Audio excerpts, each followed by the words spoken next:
Hi ಎಲ್ಲರಿಗೂ ನಮಸ್ಕಾರ. ನಾನು ನಿಮ್ಮ ಆಚಾರ್ಯ. ನಾನಿವತ್ತು ಸಿಂಪಲ್ಲಾಗಿ ಮನೆಯಲ್ಲೇ ಉಪ್ಪಿಟ್ಟನ್ನು ಮಾಡೋದು ಹೇಗೆ ಅಂತ ಹೇಳ್ಕೊಡ್ತೀನಿ. ಏನಿದು ಉಪ್ಪಿಟ್ಟು ಅಂತ ಅಂದ್ಕೋಬೋದು, ಆದರೆ ಅದು ಎಲ್ಲರಿಗೂ ಇಷ್ಟ ಆಗೋ ರೀತಿಯಲ್ಲಿ ಮಾಡೋದು ಹೇಗೆ ಅಂತ ನಾನು ಹೇಳ್ಕೊಡ್ತೀನಿ. ಈ ಉಪ್ಪಿಟ್ಟು ಮಾಡೋದಕ್ಕೆ ಬೇಕಾಗಿರುವಂಥ ಸಾಮಗ್ರಿನ ನೋಟ್ ಮಾಡ್ಕೊಳ್ಳಿ. ರವೆ, ಅದಕ್ಕೆ ಬೇಕಾಗಿರುವಂಥದ್ದು ರವಾನ ನಾವು ಒಂದು 3 ಜನರಿಗೆ 4 ಮುಷ್ಟಿಯಷ್ಟು ತೊಗೋತೀನಿ, ಅಥವಾ 4 ಜನರಿಗೆ ಒಂದು 5 ಮುಷ್ಟಿ ಈ ಥರ ತೊಗೊಂಡ್ರೆ ಒಂದು ಅಳತೆ ಸರಿಯಾಗಿರುತ್ತೆ. ಆಮೇಲೆ ಸಣ್ಣದಾಗಿ ಹೆಚ್ಕೊಂಡಿರುವಂಥ ಈರುಳ್ಳಿ, ಸಾಸಿವೆ, ಅರಿಶಿನ, ಎಣ್ಣೆ, ಆಮೇಲೆ ಉದ್ದಿನಬೇಳೆ, ಆಮೇಲೆ ಕರಿಬೇವಿನ ಸೊಪ್ಪು, ಆಮೇಲೆ ಚಿಕ್ಕದಾಗಿ ಹೆಚ್ಕೊಂಡಿರುವಂಥ ಶುಂಠಿ ತುಂಡು. ಜಾಸ್ತಿ ಏನು ಬೇಡ, ಸ್ವಲ್ಪ ತೊಗೊಂಡ್ರೆ ಸಾಕಾಗತ್ತೆ. ಆಮೇಲೆ ಅದರ ಜೊತೆಗೆ ನಾವು ಕೊಬ್ಬರಿ ತುರಿನ ಕೂಡ ತುರಿದಿಟ್ಕೋಬೇಕು.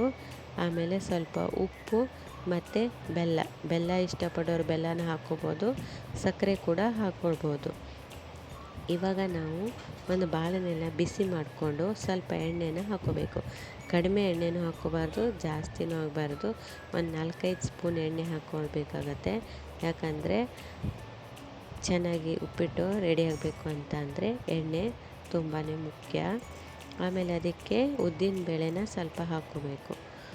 ಉದ್ದಿನಬೇಳೆ ಏನಾಗಬೇಕು, ಒಂದು ಕಂದು ಬಣ್ಣಕ್ಕೆ ಬರೋ ಥರ ಆಗಬೇಕು.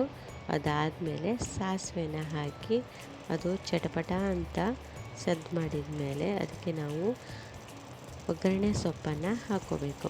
ಒಗ್ಗರಣೆ ಸೊಪ್ಪು ಸ್ವಲ್ಪ ಕರಿದ ಮೇಲೆ ಅದಕ್ಕೆ ಸ್ವಲ್ಪ ಶುಂಠಿ ತುಂಡನ್ನು ತೊಗೊಂಡಿದ್ದೀವಲ್ಲ ಅದನ್ನು ಹಾಕ್ಕೊಂಡು ಫ್ರೈ ಮಾಡ್ಕೋಬೇಕು. ಅದ್ರ ಮೇಲೆ ಈರುಳ್ಳಿನ ಸಣ್ಣದಾಗಿ ಹೆಚ್ಕೊಂಡಿರೋ ಈರುಳ್ಳಿನ ಹಾಕ್ಕೋಬೇಕು. ಈರುಳ್ಳಿನ ಒಂದು ಕಂದು ಬಣ್ಣಕ್ಕೆ ಬರೋ ಥರ ಫ್ರೈ ಮಾಡಿಕೊಂಡು ಅದಕ್ಕೆ 1 ಲೋಟದಷ್ಟು 1.5 ಲೋಟದಷ್ಟು ನೀರನ್ನು ಹಾಕ್ಕೋಬೇಕು.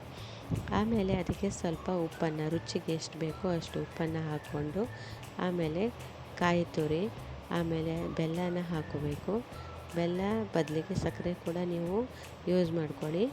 ಅದು ಚೆನ್ನಾಗಿ ಕುದಿಬೇಕು. ಚೆನ್ನಾಗಿ ಕುದ್ದ ಮೇಲೆ ನಾವು ಹುರ್ಕೊಂಡಿರೋವಂಥ ರವಾನ ಹಾಕ್ಕೋತಾ ಮಿಕ್ಸ್ ಮಾಡ್ಕೋತಾ ಹೋಗಬೇಕು. ಯಾವುದೇ ರೀತಿ ಗಂಟು ಬರೆದಿರೋ ಥರ ನಾವು ಮಿಕ್ಸ್ ಮಾಡ್ಕೋತಾ ಹೋಗಬೇಕು.